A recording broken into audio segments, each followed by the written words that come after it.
We're back. It's the Daily Stripe, March 1st, 2023. It's a Wednesday. Whoa. I know, I just choked on myself. Like, you know when that Choked on yourself? yeah, it's not like nothing was like I wasn't drinking anything, I wasn't eating anything. Right. I just had some, Choked on air. yeah. Watch out when someone just trips walking, I'm like, hey, watch out for that air always. And that was me just choking on air. Crazy morning, honestly. Jalen Carter, kid we met, who briefly, nice as can be, sweet, easy to talk to, open, kind of docile, I would say. Like, it was almost shocking that he was like this mean defensive tackle that could go first overall. Some saying the best prospect in the entire draft, let alone defensive prospect. Charged this morning, fleeing the scene. One of his teammates was killed in a crash in January 15th. Allegedly, they were racing, drunk.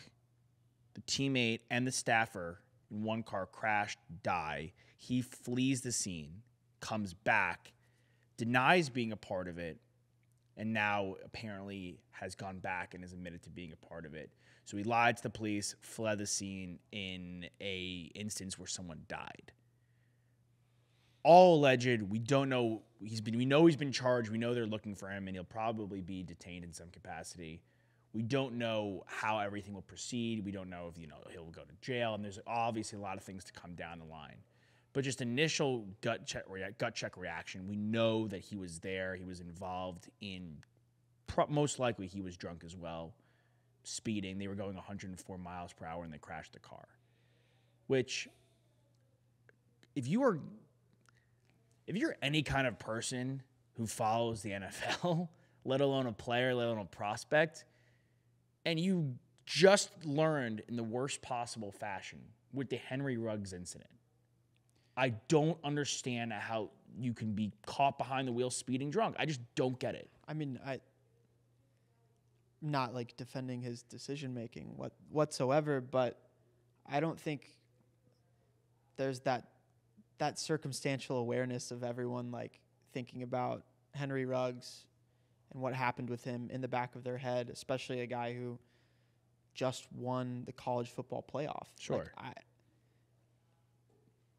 I mean, if you're going to say, I try not to text and drive, but sometimes like when I get in my car, like the voice that says like, hey, don't do it doesn't always tell me that. And then I start doing it. I'm like, okay, I shouldn't do that anymore. Oh yeah. You know what I mean? I'm just saying like, sure.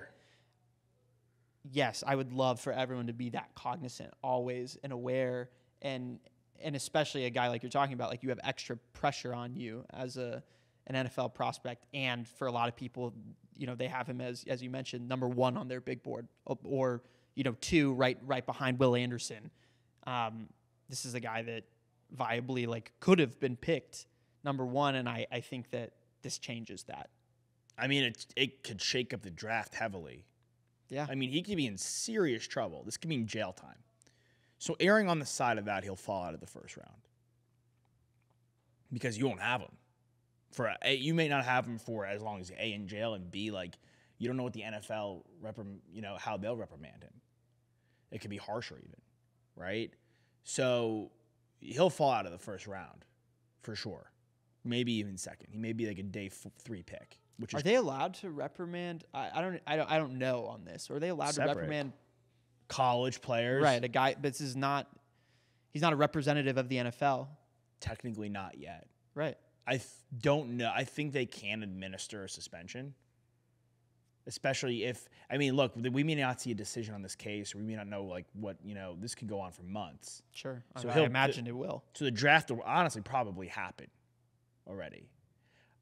This is really going to hurt his draft stock. We were talking about it off camera, like, oh, why did he flee the scene? Like, that's probably the only part, like, I'm not, like, defending it, but I kind of get, like, you realize what you've done. You realize who you are. That's when you have that cognizant moment of, like, oh, my God, I'm this person. I realize where I am. I realize what's gone on. I have to get out of here. Even though my teammate's clearly not hurt, dead. Right? So you have to get out of there. That's the only part. Like, okay, I get why he did that. But outside of that, to me, like, I don't understand. Like, you just went back to back. you're going to be a top 5 pick guarantee lock. It is not even like, okay, you may like, he'll most likely be a top 5 pick, but he could slip to like 7, 8. You are a top 5 guarantee pick lock. Going in the maybe 1, like we're saying. I don't understand how it's drink, drive, race. I don't get how that's your mindset. I just don't get it. Like, and you're talking about texting and driving, not great. You can't. That is, and I'm not saying I'm just using like it's bad. You're right. It's bad. That's probably something that most people do on a day-to-day basis. And at least in LA. I mean, I drive around here and I look.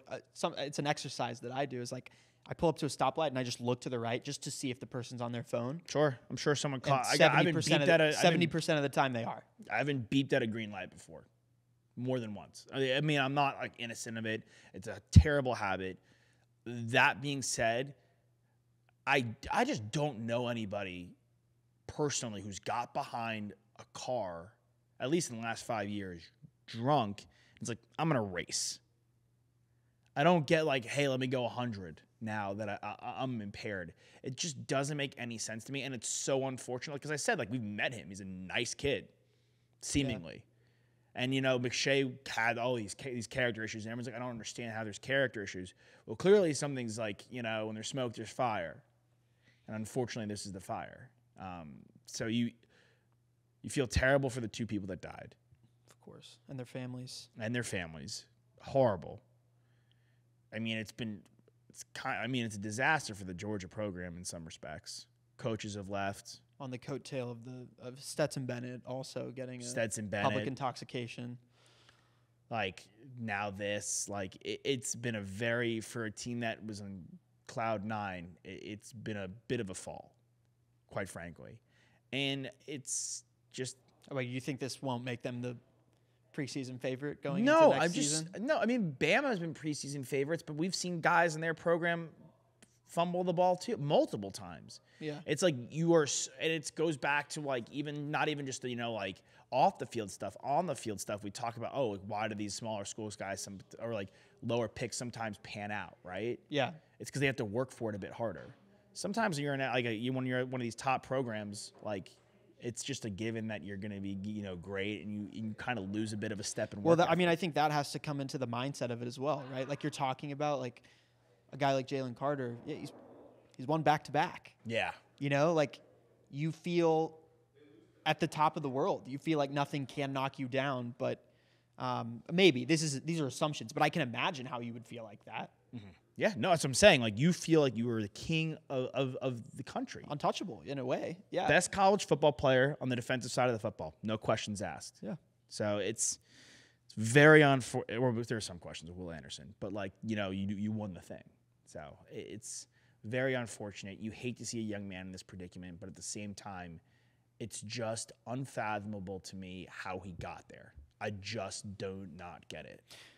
You mentioned Will Anderson.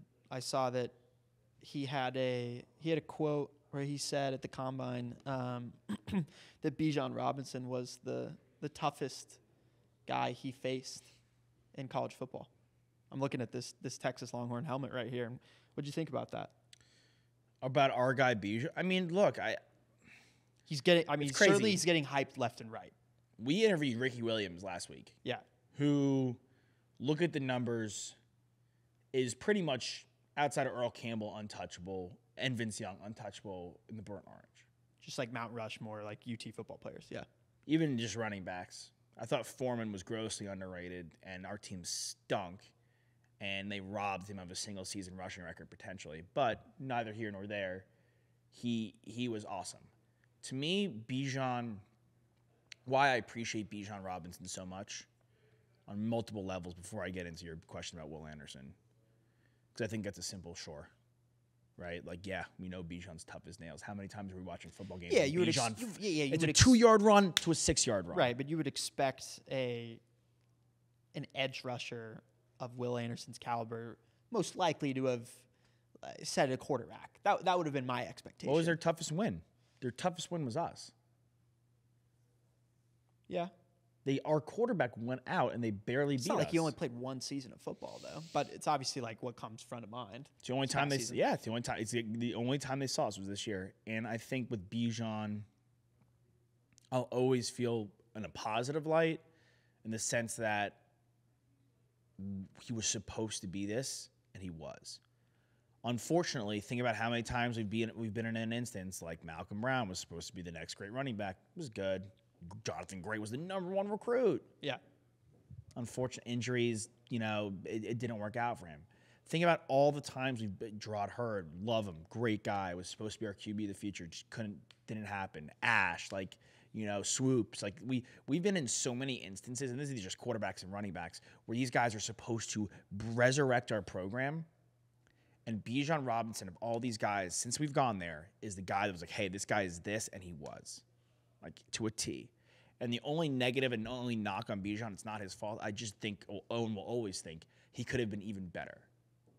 Because we underutilized him in the passing game, and some team in the NFL is going to take him in the top 25, and they're going to throw him all across the field. In the backfield, in the slot. He's that talented of a guy. I think he's the kind of guy that can go for 1,200, 700 next year in his rookie year. I mean, yeah, I think he's incredibly Is he talented. No, I just the slot thing is really interesting. I mean, was he any less talented than McCaffrey? Do you think? Talented, we've seen him in spurts. You have with Christian though, there's the receiver element that is not just him, right? That it's his dad, his brothers, sure, his older brother. Let's go to Saquon then. I just think what McCaffrey can do from a receiving standpoint is different than any other running back in the NFL. I think what Bijan can do is of the caliber of a Saquon, of a CMC, of an Eckler, of a Kamara. And I think that we didn't fully witness it at Texas. And I think come time in the NFL, you're going to see him flourish. In theory, if he's one-on-one with a guy in open space and he just caught a little swing pass to the outside, and all he has to do is either bulldoze a DB or juke past him. What did Will Anderson just say? Yeah. I mean, no, it's really, really cool to hear guys like Will Anderson talk about him. And obviously, when he was at Texas and he had multiple games where he broke out and had fantastic performances, it wasn't just Texas running backs, former Texas running backs like Ricky, that were talking about him. It was guys like Reggie Bush too, who were no, this guy there's something different about this guy. There's just certain players.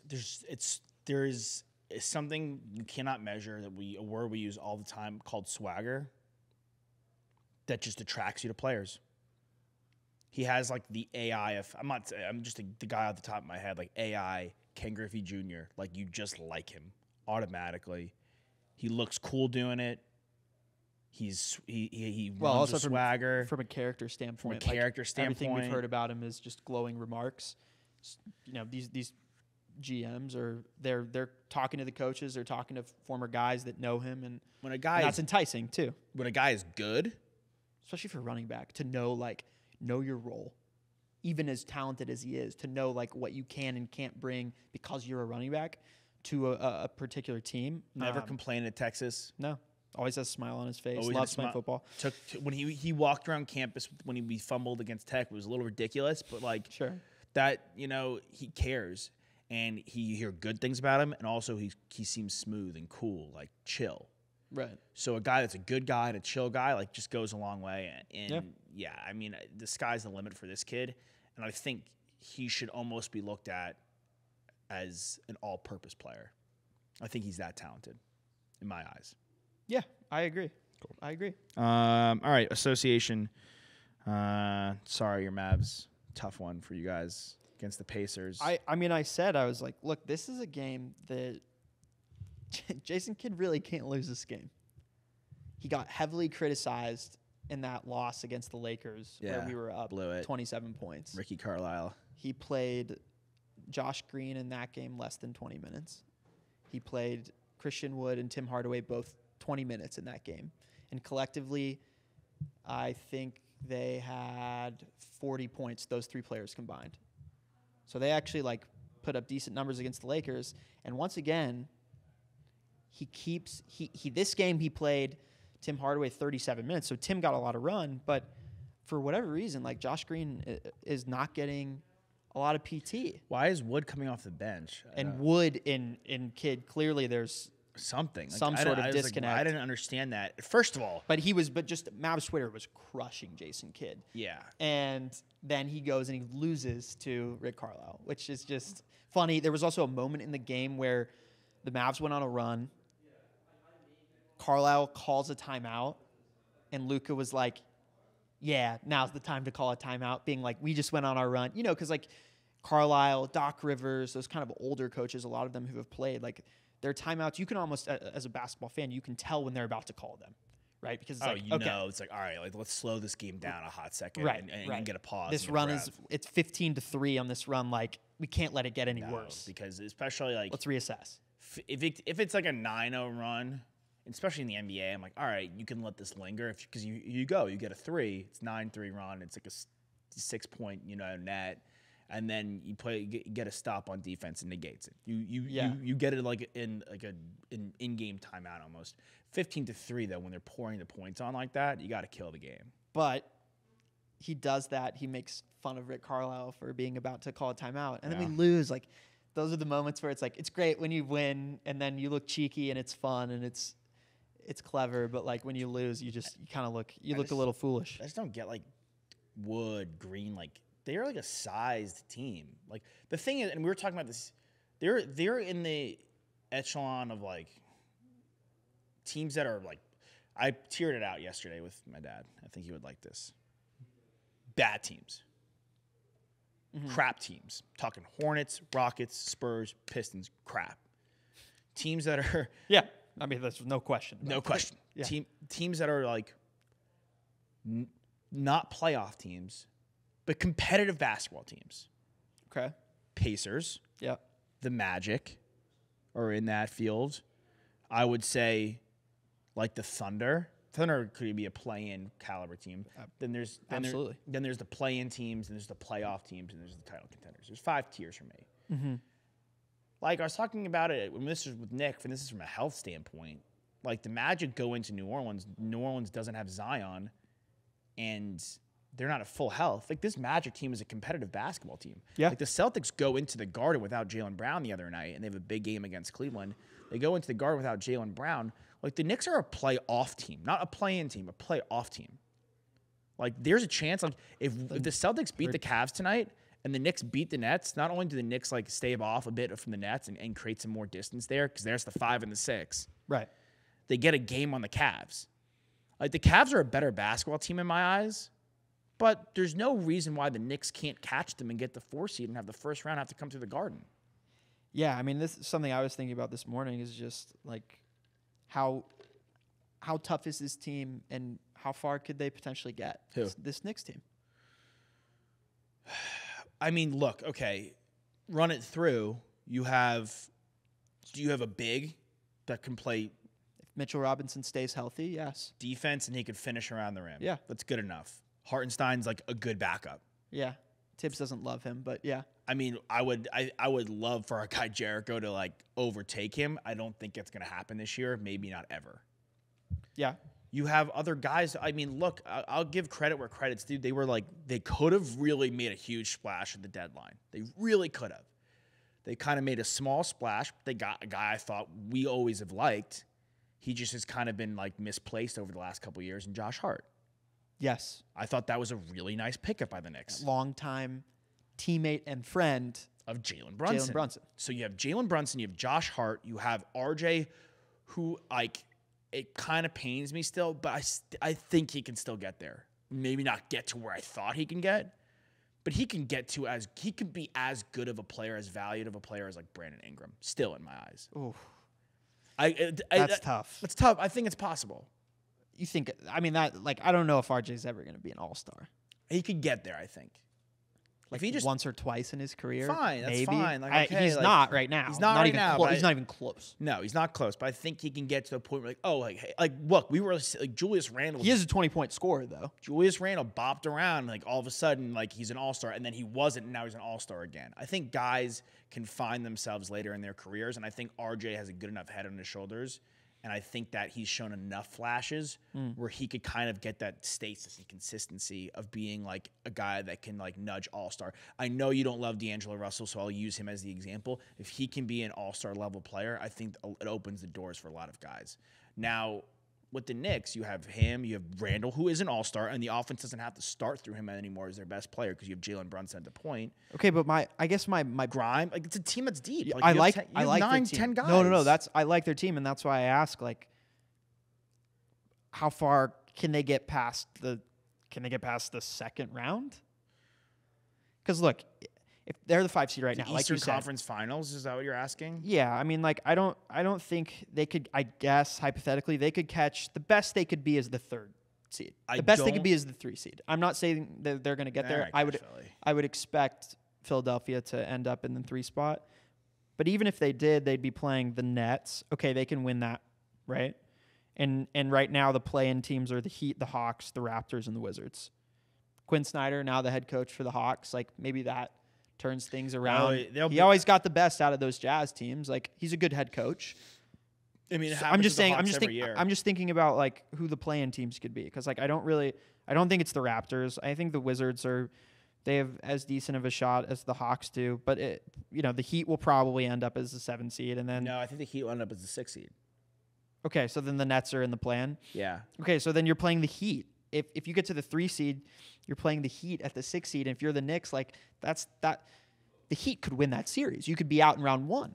Here's the best case for sure. The best case scenario for the Knicks is you're the 4 seed. You're the 4 seed. You have a young Cleveland team. Like, look, do you want to see Donovan Mitchell, a team that like he wanted to go to, and you kind of spurned him a little bit? I'm still gonna take the Cavs in that series. That's fine, as you should. But I think that's like your best case scenario. You don't want to see Miami.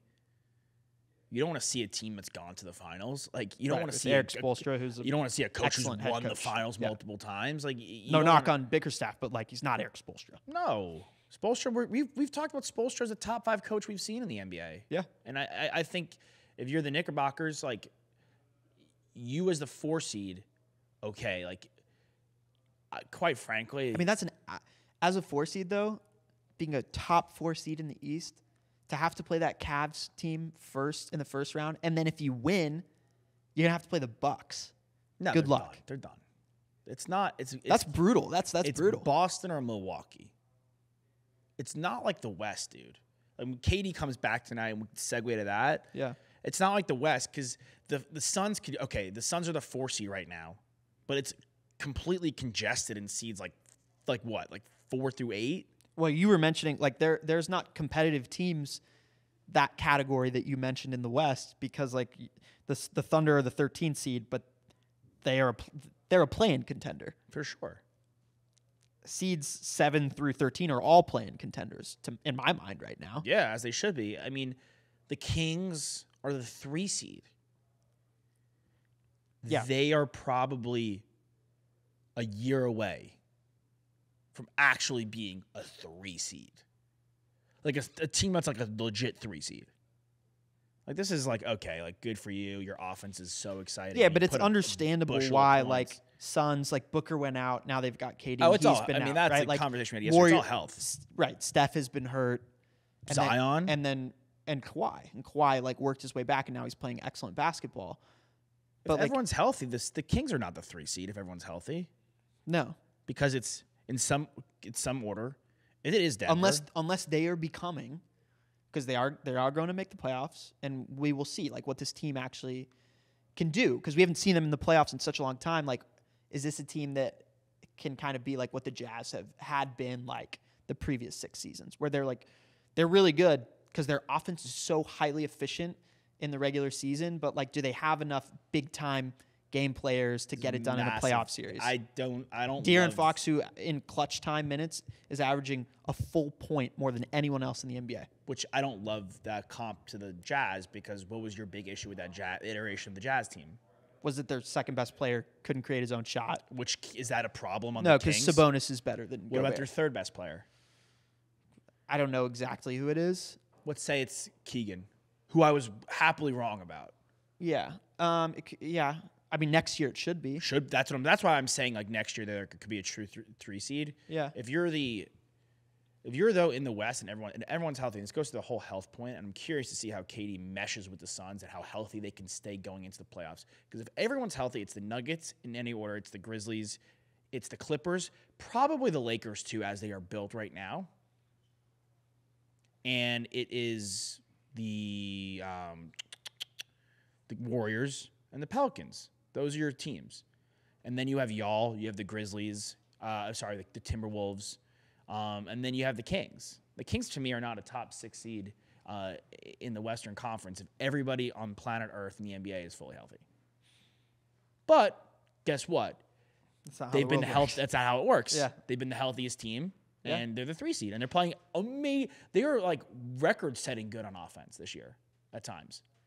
They literally had the highest offensive efficiency rating at one point in the season. I don't think they do anymore, but they're another team that's super deep as well. I would love to see them. Yes and no. I'm going to back off from the statement because if Mitchell can progress a little bit, he could be like their Marcus Smart, like which is what he was pegged to be. Like they need kind that. of though, but they need Marcus that. Smart is 6'4". Mitchell's like 6 foot. He's small. 6'1". There's a substantial difference in the size of those two guys. Smart's like 6'4", 6'5". He's a bulldog. Right, and he's a good rebounder. I'm just saying, like, that's what you're pegging him to be. It's like that easier defensive stalwart at the guard position to give someone a fit with your size and muscle and yeah, strength. but like Marcus Smart could realistically, like he could play defense on a 4. If that guy tried to post him up, I'm not like, oh, this is a bucket every time. He can't guard a 5, but if he was like on a switch though, like he's a guy you could pretty much switch 1 through 4. He's so stout. You could switch 1 through 5 and not be like, oh my God, we're in no man's land. Right, and that's my point. Is like Davion's just a little too. No, he's a little too short. He's a 1 through 3. Like that's what he's. But if the 3 is Kawhi, KD, or a guy that's 6'8" Well, plus, that guy's scoring anyway. I know, but it's about slightly making it more difficult for those guys to get their buckets. I think to kind of close on the Kevin Durant point. What's so beautiful about him, we talk about this all the time, as a player, he can go out there and not need a million touches and a million shots. Yeah. So, KD and Booker, is that your number 1 duo in the NBA now? Are you sticking with your guys in Boston? Disappointed in Philly. They're not in the. I don't think I can say they're in the top 5. No. I think y'all are capable. I just can't do it yet. I can't do them yet because I haven't seen them. Theoretically, yeah. Like on paper, sure. But I mean, Kyrie's played 7 of 8 games that he's been with Dallas. He's playing. Yeah, we're not there yet where there's going to be a problem. So yes, so far right now he's playing. Now I go to. There's like our buddies like texted us earlier this morning being like, how do you feel about Kyrie? And I know their feeling. Theirs is like, it's working out exactly how we expected it. And it's like, not really, actually. I was disappointed by one of our friends texting that because he knows basketball a bit better than that to know that what's gone on is not Kyrie's fault. Exactly. It's the same issue that it was before with Luka and the rest of the team is that the rest of the guys can't do enough. You're not deep. I just listened, Kyrie splits 10 guys in the Knicks. Kyrie splits in the 7 games that he's played with the Mavs better than his splits with the Nets. More efficient, and he's averaging more points. So, what do you like? Because you can't do it in the NBA. There's too much talent in the NBA where I have 2 all-star, superstar guys. I can get by. Right, but when our closing 5, the other 3 guys besides Luka and Kyrie are Dwight Powell and Reggie Bullock and Justin Holiday. Like, when they get doubled, Luka or Kyrie, like, those guys can't create their own shot. They can't do enough with the basketball. They can't put enough pressure on their defenders to make things easy for themselves at the end of games. And that's why we've lost a couple close ones here in crunch time, and why we're on the losing side of things when it gets down to clutch time. And we have to have that's why, to me, it's like, okay, why is Josh Green not playing? Because at this point in his career as an NBA basketball player compared to Reggie Bullock, I think he's better at every facet of the game. Sure. Yeah, and you want him out there to get more experience, which is also that. Yeah. If we're going to lose these games, like, let's have the young guy exactly right, make some mistake to learn from him. You asked my top 3 duos in the league as it stands right now. Yep. I have to ride my guys. I have to ride Jalen and Jason. I'm going to go Giannis and Holiday second. Okay, I think that and who's third? KD and Booker. Okay, I'm going to. I have the same 3 duos. Shout out Paul George, Kawhi Leonard. That's like quick runner up. I really like your pick of Giannis and Holiday. I think Giannis, to me, I know I flip flop on who's the best in the world right now. He's the best in the world. He's the best in the world. Sure. And Drew is better than Jamal Murray. The best offensive player in the world is Jokic, but Best basketball player in the world right now is Giannis to me. so And Drew is better than Jamal Murray.